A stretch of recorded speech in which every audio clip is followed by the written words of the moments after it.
एक भोंदू रहता था, पर वो इतना सीधा था कि सब प्यार से उसको भोंदू ही बुलाते थे।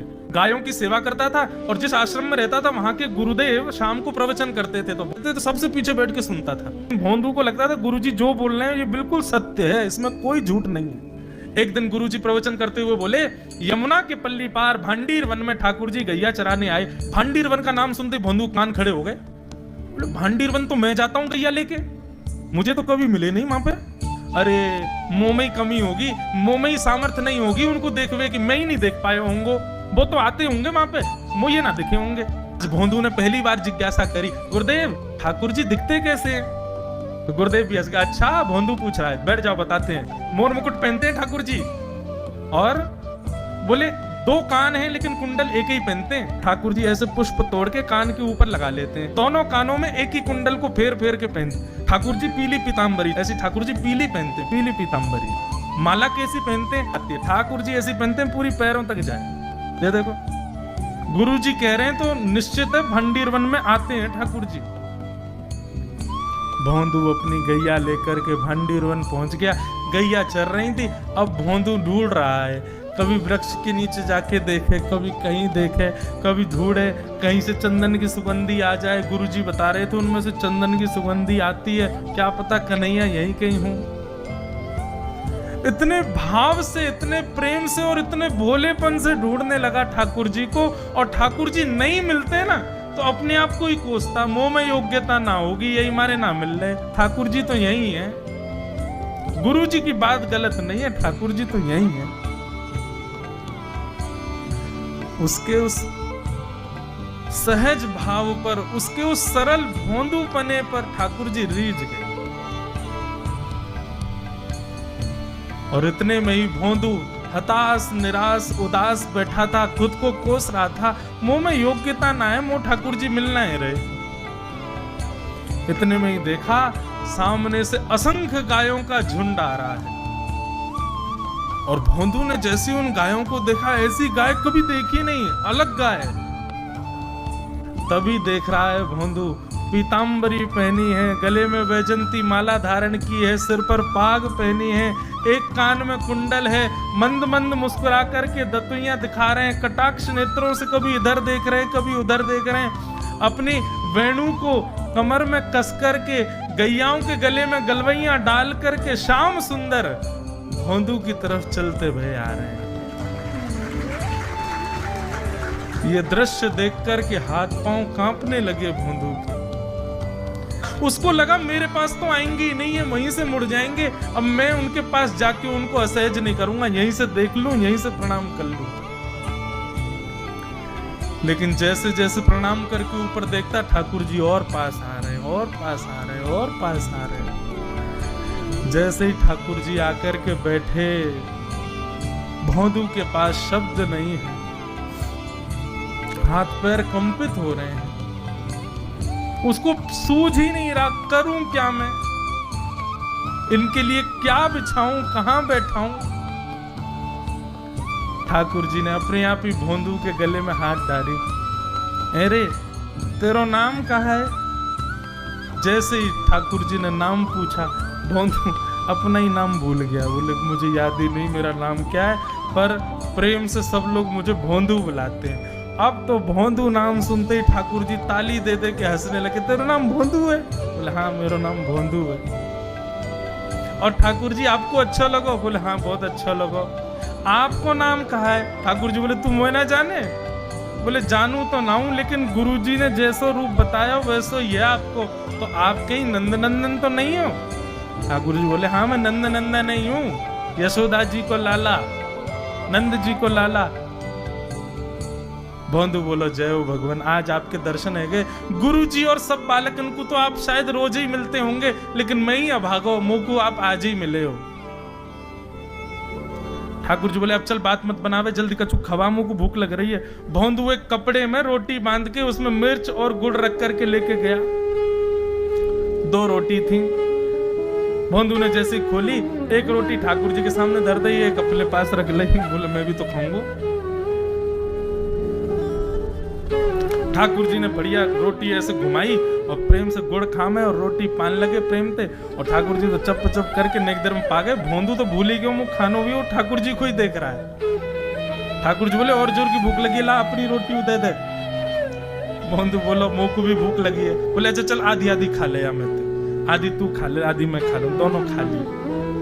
कल ते नेक्स्ट से ज्यादा सी रोटी ले आइयो, भूख ज्यादा लगे, और सुन यही समय आइयो, मिलूंगा कल भी तोते। ठाकुर जी अपने मार्ग पर चले गए। भोंदू इतना प्रसन्न है, बोले आज मुझको ठाकुर जी मिल गए। गुरुदेव के प्रवचन का समय हो गया, भोंदू पीछे जाके बैठ गया, अपने गुरुदेव को प्रणाम करे, इनकी कृपा से ठाकुर जी मिले। उसने किसी को नहीं बताया, उसको लगा सबको ही मिलते हैं भगवान, मुझे ही मिले हैं बहुत दिन बाद। दूसरे दिन भोंदू खूब सारी सामग्री रसोई घर में इकट्ठा करके जाने लगा। किसी ने जाके गुरुदेव से कह दिया कि भोंदू बहुत सारी सामग्री ले जा रहा है। गुरुदेव ने जाके कही, भोंदू उतनी सामग्री ले जा रहे हो भैया, वो भंडारो करेगो का? नहीं गुरुजी भंडारो तो नहीं करूंगा, वो नंद नंदन नाम है, वो यशोदा नंदन मदन मोहन, वो अपनी गैया चरा के आए, कल भी आए, मेरी रोटी खा गए, मैं भूखो ही रहेगो कल। या हमारे ज्यादा सी ले जा रहा हूँ, बेचारे बहुत भूखे आए कल, कि उनको पेट भर जाएगा, मैं भी पा लूंगा, या हमारे गुरुजी आज ज्यादा सामग्री ले जा रहा हूं। गुरुदेव ने मन में सोचा, ये बात कोई और कहे तो अविश्वास किया जा सकता है, लेकिन भोंदू झूठ नहीं बोलता। भोंदू कभी झूठ नहीं बोलता, भोंदू की बात पर विश्वास करना ही पड़ेगा। गुरुदेव बोले सुन सुन, ठाकुर जी आए थे? बोले हाँ। अच्छा, उनका रूप कैसा था? जैसा रूप आपने बताया था ना गुरुजी, बिल्कुल वैसा, ऐसे कटाक्ष नेत्र, मोती जैसे दांत, ठाकुर जी की मुस्कान ऐसी, पाग ऐसी, कान ऐसे। गुरुदेव के तो नेत्र बंद हो गए, वे सब अनुभव करने लगे। लेकिन गुरुदेव बोले रूप कैसा भी बता दे, चरण यदि इसने बता दिए तो मैं मान जाऊंगा कि ठाकुर जी थे। अच्छा तूने चरण देखे? बोले हाँ गुरुजी मैंने चरण देखे। चरण कैसे थे?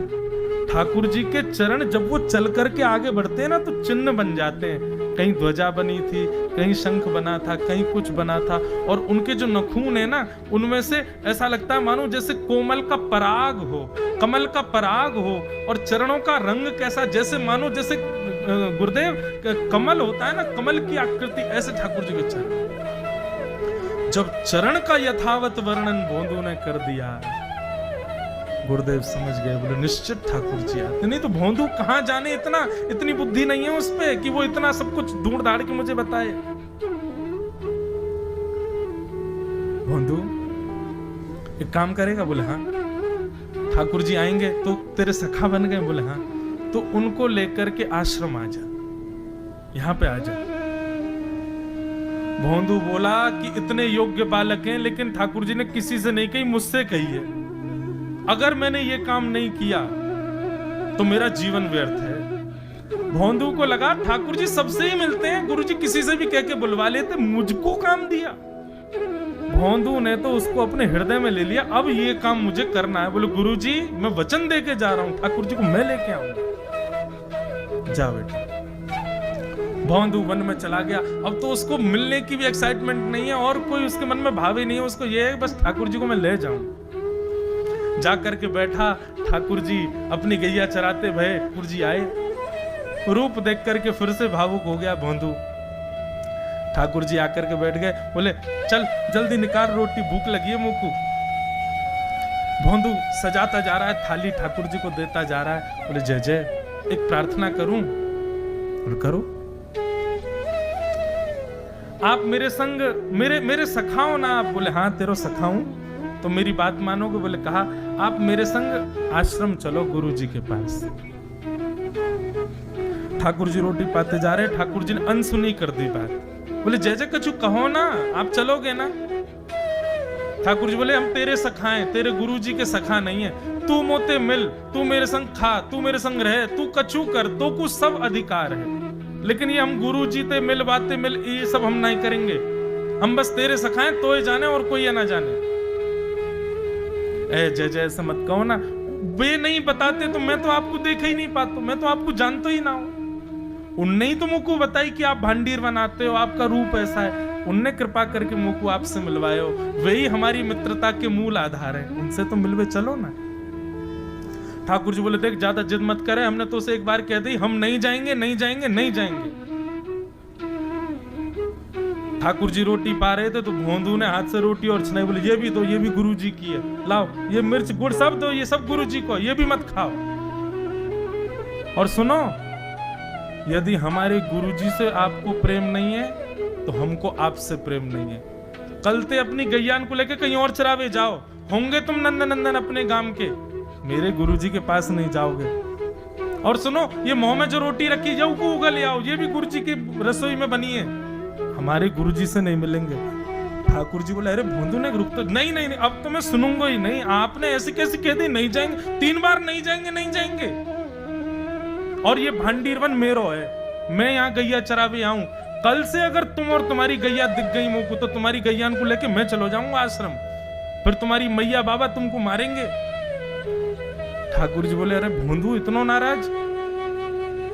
बोले यदि मुझसे मित्रता रखनी है तो मुझको वचन देना पड़ेगा कि आप आश्रम चलोगे, और अगर आपने फिर से नहीं कही तो मैं जा रहा हूं वापस, और कभी आपको मुख नहीं देखूंगा, अपना मुख नहीं दिखाऊंगा। ठाकुर जी बोले इस मुख को देखने के लिए या संग के लिए लोग पता हो तो कितनी तपस्या करें। बोले जो तपस्या करें उनको मुबारक, तुम मुझको ना चाहिए, मुझ ना मिलनो तुमते, मुझ कोई गरज ना पड़ रही तुमते। अरे भोंदू ने रुक तो जा। भोंदू बोला अपना मुख भी नहीं दिखाऊंगा यदि आप नहीं चलोगे तो। भोंदू थोड़ी दूर गया, ठाकुर जी को लगी वापस आ जाएगा, थोड़ी और दूर गया, लगा अब आ जाएगा, लेकिन जब भोंदू दिखना बंद हो गया हमारे ठाकुर जी विचलित हो गए, दौड़े भोंदू की तरफ। ठाकुर जी दौड़ करके गए और जाकर के भोंदू के पित्ती पे चढ़ गए, बोले ले चल अपने गुरुदेव के पास, चलूंगा तू जहां कहेगो, लेकिन तो दूर नहीं जान दूंगा। और भोंदू ठाकुर जी को ऐसे ऊपर चढ़ा करके आश्रम जा रहा है, गुरुदेव आकर के खड़े हो गए और मन में बस विचार कर रहे थे, हाथ पांव कांप रहे थे, बोले ठाकुर जी आएंगे कि नहीं। इतने में ही भोंदू आया और तभी देखा भोंदू के पिद्दी पर ठाकुर जी टंगे भय आ रहे हैं। आज गुरुदेव ने जाकर के पहले भोंदू को प्रणाम किया, बोले जय हो, धन्य है। इतनी तपस्या की, इतना भजन किया, घर परिवार त्याग दिया, वैराग्य त्याग सब हमारे जीवन में, तब भी ठाकुर जी नहीं मिले। लेकिन वारे भोंदू तेरी सरलता, तेरी सहजता, तेरा ये निर्मल भाव कि ठाकुर जी तेरे अधीन होके यहाँ आश्रम तक चले आए।